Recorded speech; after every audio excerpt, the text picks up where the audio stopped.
When people think of German silent cinema, they typically think of such German expressionist films as The Cabinet of Dr. Caligari and Nosferatu. But there was a lot of different films that were trying to capture reality at the time as well, such as G.W. Pabst's 1925 film Joyless Street. Joyless Street certainly lives up to its name, as it follows three women on the same street in early 1920s Vienna, struggling with poverty and starvation, eventually having to resort to various forms of prostitution in order to support themselves and their loved ones. The majority of the film's events happen on the street, as the women from our tenement houses intermingle with their socialites and aristocrats at the nearby hotel. This juxtaposition between the rich and poor really highlight the greed and the lack of empathy that the upper classes had, not just in this film, but in Germany and Eastern Europe at the time. For the look of Joyless Street, Pabst was inspired by the artistic movement of New Objectivity, which was itself a counterpoint to the very popular Expressionism movement of the time. While Expressionism sought to visually represent an inner emotion in art, New Objectivity was the opposite, where it tried to faithfully recreate reality as it truly is. All of Pabst's artistic decisions when making Joyless Street worked together to give us a really realistic looking film,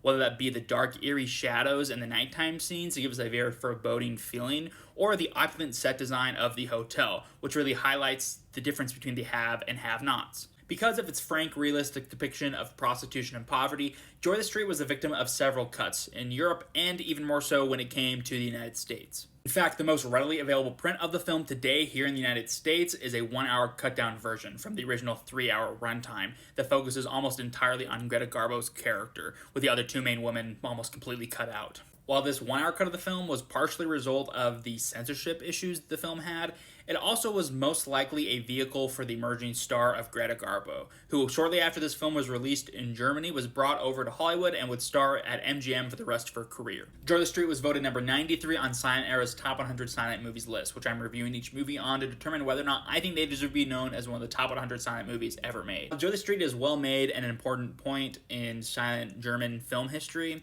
Personally, I wouldn't put him in my top 100, as I feel like this dedication to realism sometimes gets in the way of some really important character development. So that for this 2 hours and a half almost runtime, our main emotion is pity, and we don't really connect with our characters and don't know their motivations or personalities beyond just trying to survive.